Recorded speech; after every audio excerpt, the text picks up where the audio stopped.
네, 안녕하십니까. 소수서원 국어학원입니다. 오늘 우리가 같이 살펴볼 작품은 고정희 시인의 유명한 작품 이 상한 영혼을 위하여 현대시 한 편 같이 보겠습니다. 우리는 살아가면서 꼭 한 번쯤은 받게 되는 상처가 있잖아요. 그죠? 이제 그 상처에 아파하며 평생 트라우마로 자리 잡혀서 힘들어하는 사람도 있습니다. 이제 그러한 상처받은 영혼을 가진 우리 현대인들에게 그 상처와 고통을 피하지 말고 적극적으로 수용하자라는 어떤 긍정적인 메시지를 던져주는 좋은 작품입니다. 이 국어 공부를 하시면서 꼭 한 번쯤은 마주칠 작품이고 내용도 사실 그렇게 크게 어렵지 않아요. 그래서 부담 없이 잘 들어두시면 나중에 도움이 될 겁니다. 이제 작품 보도록 하겠습니다. 자, 상한 갈대라도 하늘 아래선 한 계절 넉넉히 흔들리거니 뿌리 깊으면야 밑둥 잘리어도 새수는 돋거니 충분히 흔들리자 상한 영혼이여 충분히 흔들리며 고통에게로 가자 라고 되어 있습니다. 이게 천년이죠. 자, 상한 갈대에다가 우리가 네모를 한번 쳐볼게요.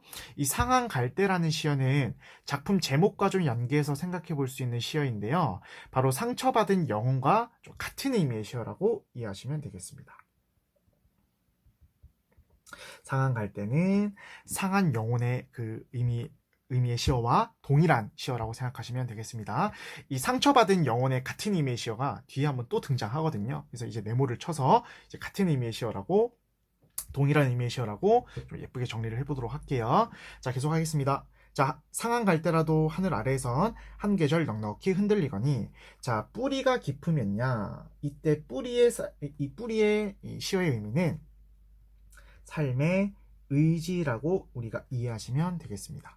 되십니까? 상한 영혼일지라도 삶의 의지가 있다면 밑둥이 잘리어도 얘들아 밑둥이 잘린다라는 상황은 그렇게 좋은 상황 같진 않아요. 그죠? 그러니까 이 밑둥이 잘린다라는 이 시어의 의미는 이 상한 영혼과 갈대에게 가해지는 어떤 시련이나 고난, 그죠?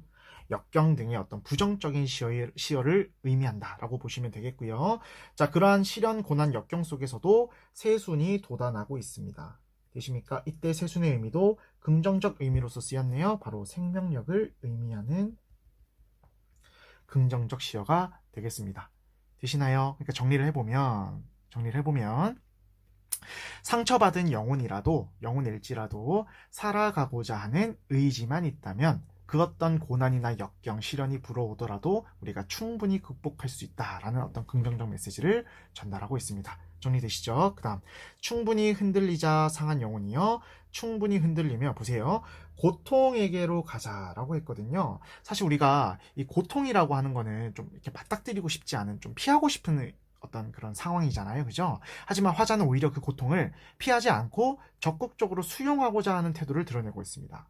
그리고 뭐뭐 하자, 그죠? 뭐 흔들리자, 뭐 고통에게 가자라고 표현했잖아요. 이런 표현은 화자가 청자에게 행동을 요구하는 청유형 어미가 쓰였음을 알 수 있습니다. 그래서 좀 정리를 해보자면 뭐 흔들리자, 고통에게로 가자라는 청유형 어미를 통해서 고통을 적극적으로 수용하고자 하는 화자의 의지가 드러난다라고 정리를 해두시면 되겠습니다. 되시죠? 자, 그 다음 2연 보도록 하겠습니다. 자, 뿌리 없이 흔들리는 부평초 잎이라도 자, 부평초 잎에다가 네모를 한번 쳐보도록 할게요. 자, 이 부평초 잎은 한 번쯤 연못 같은 곳에서 보셨는지 모르겠는데 개구리밥 같이 이렇게 좀 뿌리 없이 물 위에 둥둥 떠다니는 풀을 의미합니다. 그래서 1년에서 본 갈대와는 다르게 이 부평초 잎은 뿌리가 없이 물 위에 둥둥 떠다니는 풀을 말하는데 이 부평초 잎도 상황을 보시면 흔들리고 있는 상황이니까 아하, 상한 갈대와 부평초 잎은 두 개의 시어가 상한 영혼을 의미하는 동일한 시어다 이렇게 정리하시면 되겠습니다. 이 부평초 잎이라도 물이 고이면 꽃이 필 거래요. 그죠? 물이 고여서 꽃을 피워내고 있으니까 이때 물은 마찬가지 1년에서 봤던 뿌리의 의미와 마찬가지로 삶의 의지를 드러내는 시어라고 이해하시면 되겠고요. 삶의 의지만 있다면 꽃을 피워낼 수 있습니다. 그러니까 이거는 어떤 생명력 삶의 이유를 우리가 또 찾아볼 수 있다. 이런 뜻으로 이해하시면 되겠습니다. 자, 이 세상 어디에서나 개울은 흐르고 등불은 켜진대요.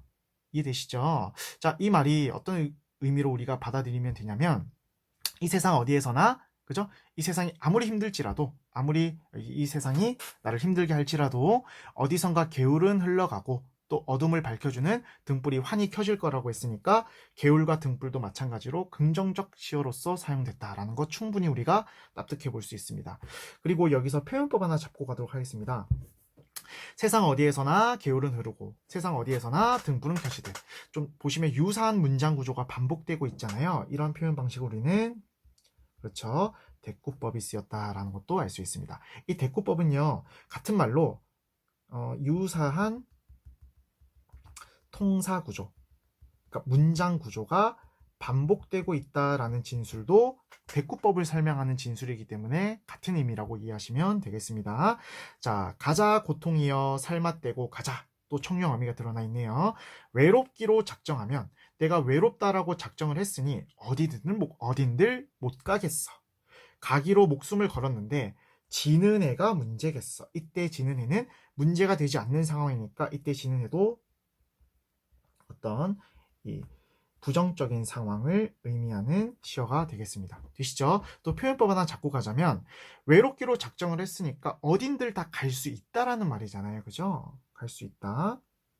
또 가기로 목숨을 걸면 지는 해 따위는 문제가 되지 않는다라는 표현이잖아요. 그래서 이 두 개를 통해서도 알 수 있는 표현법 중에 하나가 의문의 형식을 드러내고 있지만 사실 물어보는 게 아니죠. 궁금해서 물어보는 것이 아니고 화자의 정서를 더욱더 강조하는 표현법으로 쓰였습니다. 이런 표현법을 우리는 서리법이 쓰였다라는 것을 또 알 수 있습니다. 되시죠? 의문의 형식을 취하고 있지만 답은 정해져 있습니다. 문제가 되지 않는다라는 화자의 의지를 강조하기 위해서 서리법이 쓰였다라는 것도 좀 알 수 있습니다. 이 서리법을 통해서 자꾸 우리가 좀 볼 수 있는 화자의 태도가 굉장히 좀 이 삶의 의미를 좀 능동적이고, 삶의 의미를 좀 적극적이고 낙관적인 태도로 살아가고자 한다라는 어떤 태도를 볼 수 있겠습니다. 자, 마지막 년 가보도록 하겠습니다. 자, 고통과 서러움의 땅이니까 이 땅은 분명히 부정적 상황을 의미하는 시어라고 우리가 충분히 이해할 수 있습니다. 그죠? 고통과 서러움이 가득 찬 이 땅을 훨훨 지나서 뿌리 깊은 벌판에 서자라고 했거든요. 이 무조건 이 현대시는 화자 중심으로 읽어주셔야 돼요. 이해되십니까? 상처받은 영혼들이 모든 고통을 다 이겨내고 감수하고 비로소 딱 서야 하는 공간이 뿌리 깊은 벌판인 것 같아요. 그래서 그 벌판에 서자라고 했으니까 이 벌판은 화자께서 지향하는 세계라고 이해하시면 되겠습니다. 되십니까? 자, 그 다음에 자, 두 팔로 막아도 모든 바람을 다 이제 막아낼 수는 없잖아요. 그죠? 두 팔로 막아도 바람은 불듯 영원한 눈물도 없고 영원한 비탄 슬픔도 없을 거야. 그리고 캄캄한 밤이라도 하늘 아래선, 자, 캄캄한 밤이네요. 그죠? 또 부정적 상황이라고 우리가 이해할 수 있겠습니다. 앞이 보이지 않는 캄캄한 밤이라도 그 하늘 아래선 아주 중요한 시어가 나옵니다. 마주 잡을 손 하나가 오고 있거니, 이렇게 시상이 마무리되고 있습니다. 자, 이때 마지막으로 요 마주 잡을 손 하나만 좀 이 시어의 의미만 좀 정리를 해보자면, 이 마주 잡을 손은 이 뭔가 모두 고통을 함께 이겨낼 수 있는 존재라고 정리를 하시면 되겠습니다.